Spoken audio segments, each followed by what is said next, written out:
Bitcoin is going to zero. Zero. When it comes out, zero.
There's been a lot of emotions in the market, so in today's video I'm going to take you through exactly why I have been loading up in this dip. Now before we get into that, guys, I just want to say I started off this channel about a year ago now, and my main purpose was to educate as many people as I could leading up until the Bitcoin halving. Now when I first started, it was me asking my friends, asking my family, like, yo, subscribe to your boy. And we started off in the trenches. We had like 50 subscribers, and now there are 6,000 of you guys. And I know I'm always going on about I'm trying to hit my goal, but I want to say to you guys, I appreciate all of you, because I just didn't think that I would have this many subscribers, even though it's small to a lot of YouTubers. To me, it is a lot. The family is big right now, and I see all of you guys in the comments who have been regulars, who have been supporting me from the start. So I want to say a big thank you to everybody. Enough of that stoppy stuff. Let's get into ICP. All right, guys. So it seems like the day is here. We got 1 day and 9 hours. I'll probably do a little countdown live stream tomorrow. So again, you guys can go and check it out. Make sure you subscribe, post notifications on, all that sort of stuff to make sure that you are in the countdown with me. We'll have a little party time. But in today's video, I thought I would take you through a few reasons as to why I've been topping up, why I haven't been shaken out, why all this FUD on Twitter just isn't affecting me. Let's get into it. Now, reason number one, like I said, guys, look, I've been tracking this thing for over a year. Well, telling you guys that you need to buy crypto for over a year. We've been tracking this. I've been in the bear market, I've been in the past bull market, the past bear market. So it does feel kind of surreal to think, wow, 2024 is here already and the halving is 1 day away. So there is no way that anybody can shake me out of my bag with 1 day until the halving, right? And even though there's going to be a lot of pre, like I said, and post halving volatility, remember, if you're not new to the channel, you would have heard me like a parrot, like a broken record, saying pre-halving volatility, post-halving volatility. There's no way we're selling our crypto before the halving. Now, guys, I pretty much shared all of this that I'm going to share with you guys with my members last week. So again, they're getting the alpha a little bit sooner than you guys are, but I've got all of you. Now, look, the halving 2020, May 4th, okay? Before that, we had all this stuff that was going on, all these C-word dumps, and, you know, just a lot of volatility in the general market, guys. And I said to all the members, like, we haven't even had our first proper pullback in this leg. We've been going up for like, what, a year now, guys. And I showed them all of the pullbacks that we do experience in the bull run. Well, in the last bull run, should I say. So in the last bull run, we went sideways for like 3 months, and then we had a 20% correction. 1, 2, 3, 4, 5, 6, 7, 8. Yes, this is the weekly. 8 weeks of upside, so 2 months of upside, and then an 18% pullback. Another around 6 weeks, then a 30% pullback. Another around 5 to 6 weeks, 25% pullback. And what do you guys think happened to the alts in this time? Guys, the alts didn't fare that well. In this area here, post-halving, leading up to the new all-time high, should I say, this was when all of the alts ran. So not only am I expecting these pullbacks, guys, we haven't even got into the real alt part of the cycle. Yeah, Bitcoin and Ethereum, they've been the leaders, and our alts have been, they've just been they've been hanging on, basically. They've been hanging on to Bitcoin, hanging on to ETH, saying, don't let me go. But really, they haven't overtaken Bitcoin and ETH yet. And I'm expecting it to happen in this portion of the bull run. Reason number 2 for you guys. Look, we have just been in this slow grind to the all-time high phase, if you'd like to call it, of the market, guys. What happened in the last 2 cycles? Slow grind up to the all-time high, blow through it. Slow grind up to the all-time high, blow through it. Slow grind up to the all-time high.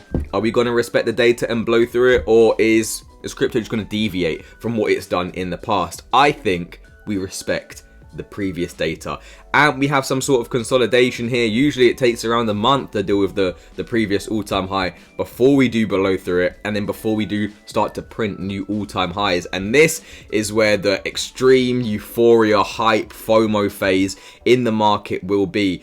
And I just want to remind you guys that earlier this year, when we were tracking it, so we were all in here basically, guys, probably started going really ham on the videos around here. Now, when we were at 25k, everyone was calling to go to 10k and to print lower lows. Did it happen? No, it didn't happen. It was just a correction in the market, a consolidation before its eventual continuation of the climb up. Now everybody's saying 50k, sub 50k. I mean, the lower area of this channel, yeah, it would be probably around 50k.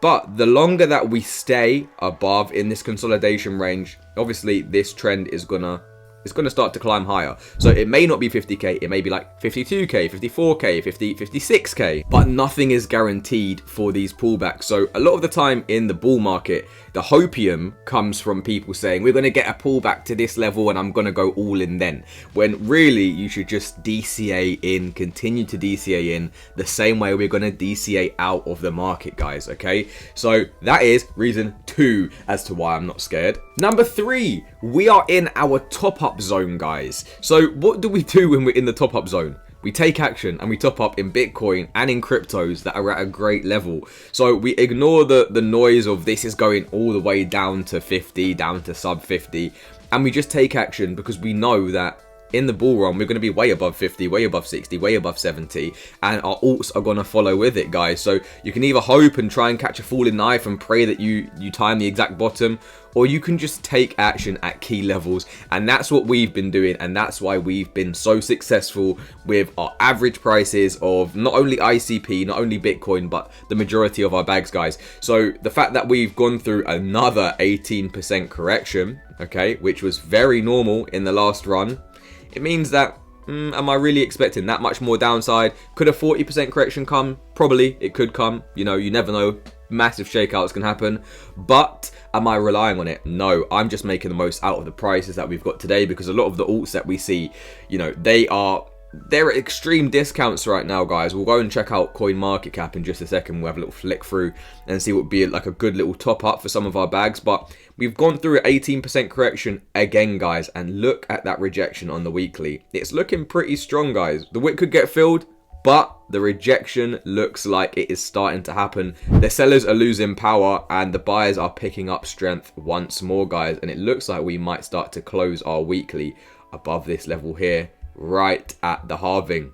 And then lastly, this is another thing that I gave the members, guys, but the total 3 altcoin market cap, we haven't even reached the all-time high yet, guys, for the total 3 altcoin market cap. Do you understand that? We haven't even reached the all-time high. So this indicates to me that we have still got a lot more money flow to be coming into our altcoins. I do believe that we're going to print new all-time highs for the total 3.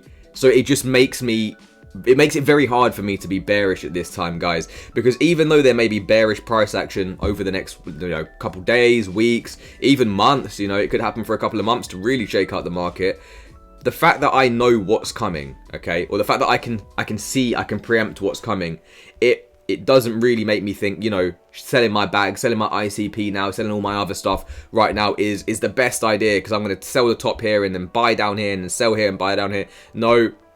The best strategy that just works way better than trading, way better than in and out, is hodling when it comes to these long-term investments, guys. Or when I say long-term, like even a year, it's not really long-term. It's like short to mid-term, okay? Holding is usually the best strategy because you can avoid volatility, you can avoid getting liquidated in futures, and really you can have your sell targets and then you can just type in your sell targets and leave them, let it cash out for you automatically, guys. But look, we're not even at the all-time high yet. We didn't even get rejected at the all-time high, so I do think that we do have this sort of 10-month alt season. I charted this months ago, guys, probably last year. I think I charted this to say that from April, from the halving all the way up until January, probably be some stupid alt season, and then that'll be it. That'll be the end of the bull run, and you know, people are going to start to get stuck because they think it's going to be into 2025. Now, if this doesn't happen, this deviates, then yeah, we can have a look at it again. But this is something that I'm keeping a close eye on at the moment, and it's something that I can see happening. Does it have to happen? Nothing does have to happen, but yeah, we'll keep a little timestamp on this and we can come back to this at the end of the bull run and see how it works. And now, before we do get into ICP, guys, I just want to show you, like, look at all the discounts that we've got, man. Like, ADA at 45 cents. I mean, just to go to the all-time high, that's like an 8x. Dogecoin, I really think this is going to $1 and beyond, to be honest, guys. And it's at 15 cents right now. So that is a major discount. ICP at $12. You guys already know the targets are way beyond $100. So we're still looking at a 10x for ICP. Things like Filecoin, guys. Filecoin, we've been picking that up from like $10. We'll pick it up at $5. We'll pick it up at $6. Okay, and even if you go down, you keep scrolling down, you're going to start to see there are so many projects here that are on a major discount. But let's have a look at our baby ICP. Alrighty, guys. I wonder when it's going to be that this chart just stops respecting what we tracked out, guys. Because we tracked this out pretty good, didn't we? Like, saying that we weren't going to break this resistance here and just start printing new all-time highs and that we'd have to come into accumulation. That worked out. The fact that we flipped old support into new resistance, and I said we're not going to break this. We need to close the daily, 4-hourly, weekly, and then close above it before we do start to print all-time highs.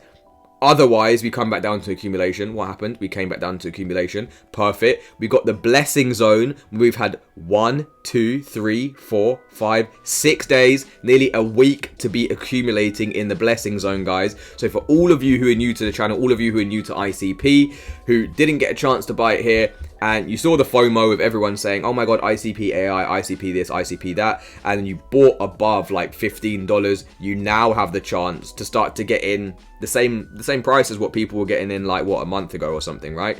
So we're in the blessing zone. It truly is a blessing. This is the part that nobody wants to buy. But I do want to remember, all this time, you had all these weeks here to buy. You didn't buy, you bought into this. Now you're having this time, and I don't think it's going to be all these weeks, guys. I think it's going to be a few days, if not a couple of weeks, before we do start to break out of that. Okay, so you guys need to be making the most out of this. And again, we never know what's going to happen in crypto, hence why I put buy orders below. Okay, because this may just scam wick down here straight after the Bitcoin halving, right? Everyone thinks, yeah, we're gonna pump up, right? And then we pump up, and then we have a fake out, and then we have a breakdown, and then that's a bear trap, and then we go back up again, right? I really am expecting some stupid volatility in this halving, and you guys need to be mentally prepared for that as well, so that you don't get shaken out at the last hurdle. Okay, but we're in the blessing zone, we're in the Lex Money is taking action zone right now, and you guys, you can let me know what your plan is for ICP. But right now, got my buy orders at $8, and on top of that, I am accumulating in the blessing zone. That's it. That's why I'm not getting shaken out. That's why I feel so confident about this run. I mean, everything that I've planned out, you know, pre-YouTube and starting YouTube has just been happening perfectly. Just by respecting what Bitcoin has done in the past, you know, we've been pretty successful, guys. So again, let's not be scared. Let's not worry about the fact that our alts are still down 30%. We're at the halving. Why are some not moving? The majority of them will have their time, guys. You just have to be patient. Now, let me know what you guys think of ICP in the comments. Are you buying the blessing zone? Are you waiting for a lower all-in zone? Let me know in the comments. And until next time, it's been your boy Lex Money. I'm going to see you in the next one. Peace, gang.